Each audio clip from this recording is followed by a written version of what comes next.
Ayos! Balik na! Ayos! Thank you. Yun na nga, nabalik na po ang wallet ko. Salamat po, Boss Patrick. Boss Jan Patrick. Alam nyo, si Boss Jan, taga Cavite pa yan. Nakakuha ng wallet ko. So, siguro, nung inatid niya yung girlfriend niya from Podium, pagdaan niya, binabaybay niya yung EDSA. Yun nga, nakuha niya yung coin purse na to sa ilalim ng Ayala Tunnel. So, isipin mong Ayala Tunnel, ang layo.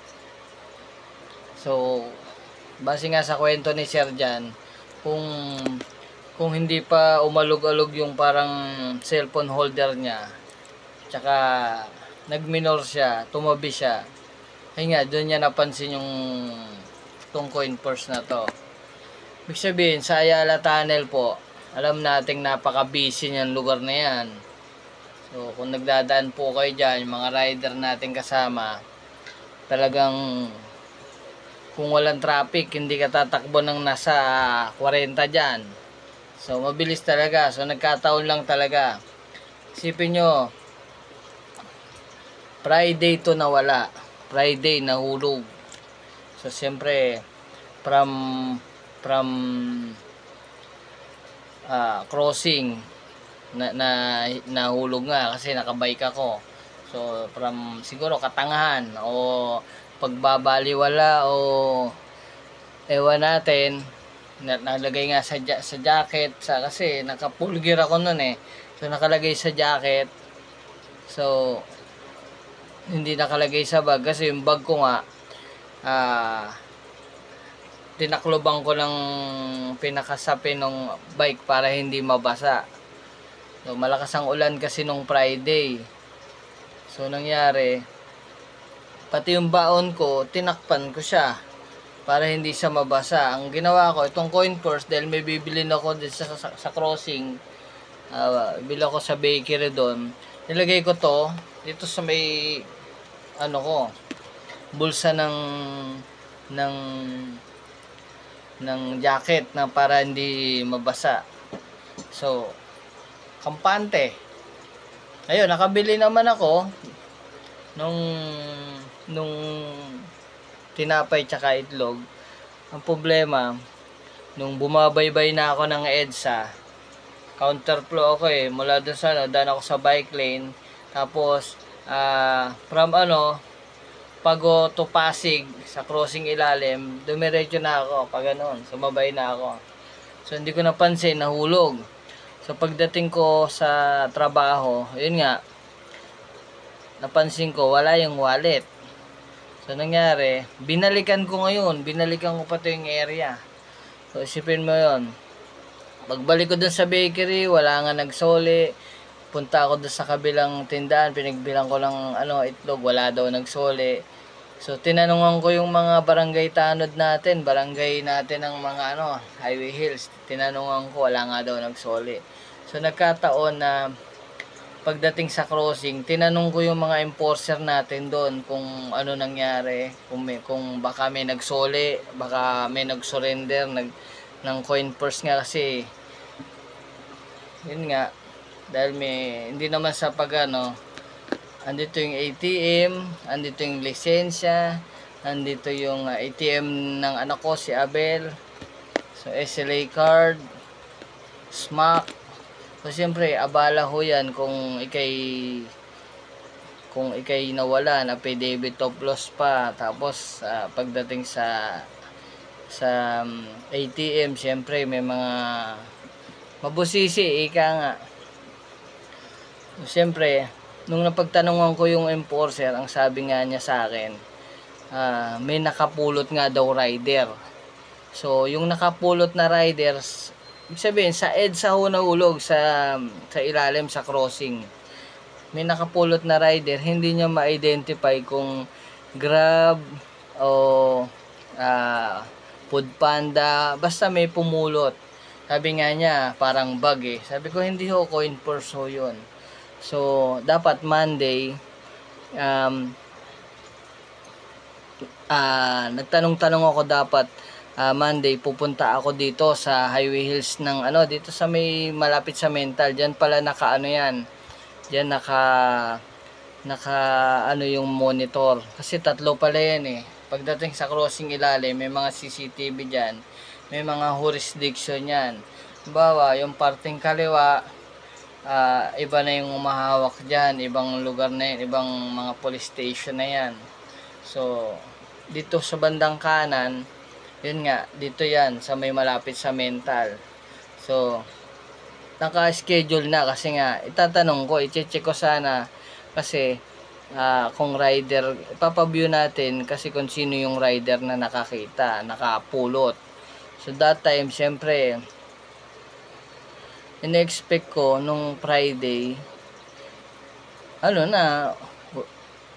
paano kampante ako kasi alam ko naniniwala naman ako na siyempre sa panahon ngayon kahit gaano kahirap ang buhay, marami pa namang mabubuting puso at naniniwala ako nung mga panahon na yon. Siyempre in-expect ko nga panay check ako ng cellphone kasi bukod sa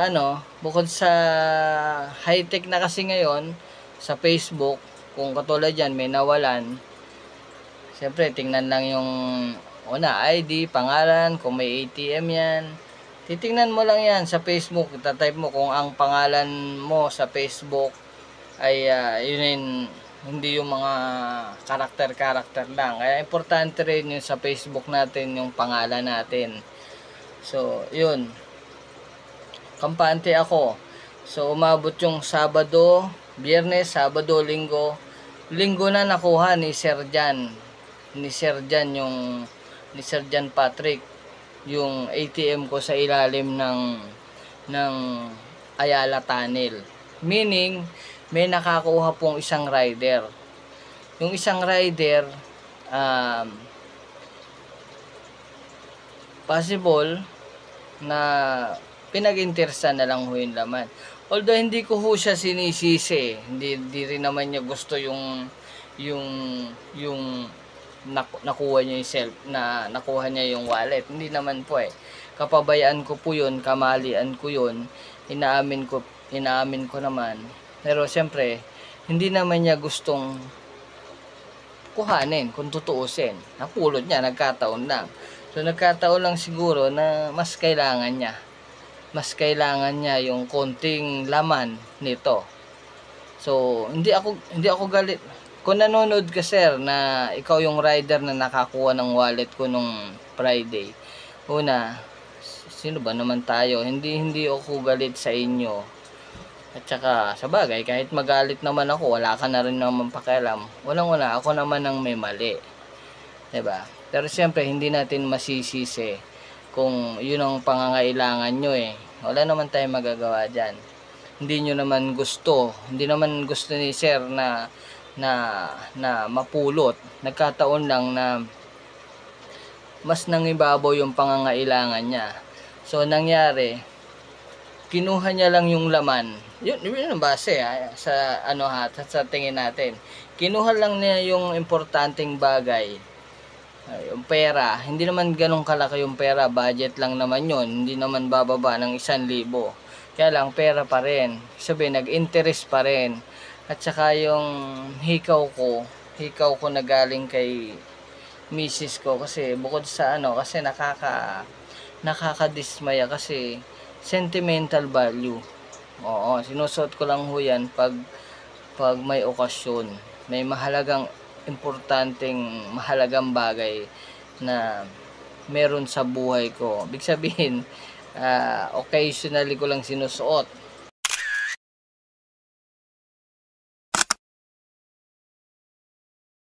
Yung isa na natanggal na hinablot nung nagtatrabaho pa si si Ate Mayang diyan sa may parting Bima pa. So hinablot ng mga kawatan sa jeep. So natira yung isang yon. Ayaw nga niya ibigay kaya hiningi ko. So yun ang isa sa pinanghihinayangan ko rin. Pero okay lang, wala naman tayong magagawa doon. Kaya lang, siyempre, nangibabaw kay sir yung pangangailangan niya. So, nangyari, nakuha na naman ni Sir John Patrick. So, thank you, Sir John Patrick. Salamat. At ikaw ang nakakuha. Kasi isipin mo, Friday, Saturday, Sunday niya pa nakuha. Sabihin, ilang araw din. Nag-expect ako ilang araw din. Maraming ano naman ako naniniwala naman ako na maraming driver, lalo na sa mga rider o maraming Pilipino tayong kababayan na mas pipiliin pa yung maging makatulong o makagawa ng mabuti. Although hindi naman tayo lahat perpekto, kahit ako nagkakaroon din naman ako ng hindi ko naman sinasabing perfect ako. Kaya lang mas piliin nating gumawa ng mabuti, lalo na sa panahon ngayon. Ang hirap. So, siguro nanaig lang kay sir sa unang rider yung tinatawag na parang na ano siya, mas pinili niya yung pera na kaunting halaga na papakinabangan niya. So, sana watch out sa'yo, boss. Kung mapanood mo tong video na to, sana nakatulong sa'yo yung maliit na halaga. Kasi ang daming paraan pwede mong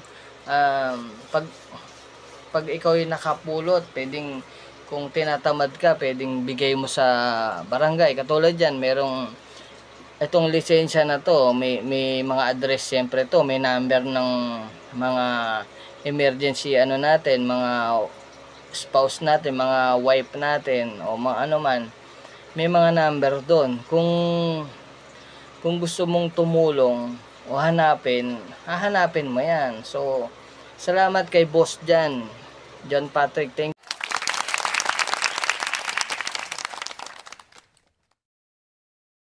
you. Ikaw nakakuha. Inadya talaga yan. So, nagkataon lang talaga na pasalamat ako sa iyo. Saka salamat sa lahat ng nag-share, na nakisimpatya, lalo na sa mga hipag ko, kumari ko, sa lahat ng tropa na nag-share. Thank you. Alam nyo, kung tutuusin, hindi naman ganong kalaki rin. Kaya lang ang laking bagay din kasi yung abala ba na mag-aasikaso ka pa ng mga dokumento, mag-aasikaso. Yung abala ba, yun ang natin. Although wala namang may kagustuhan na mahulugan, aral na lang din na hindi lahat talaga ng tao talagang mas pipiliin na gumawa ng mabuti. Salamat na lang sa iyo, boss, na kumuha ng wallet ko, na-attempt ka sa maliit na halaga. Pasalamat pa rin ako sa iyo kasi pwede mo namang itapon yan sa ilog sa Guadalupe. Diba?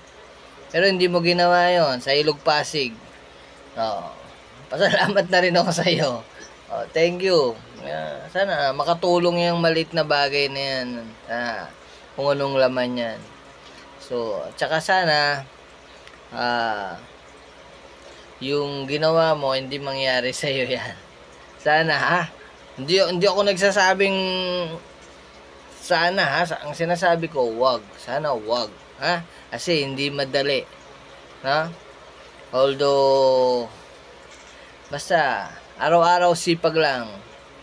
Lahat naman tayo, wala namang perfect sa mundo Siyempre, lahat tayo nagkakamali. Pero sana makatulong ng kahit maliit na bagay. 'Di ba? Pero iba pa rin kasi yung saya ng nakatulong ka.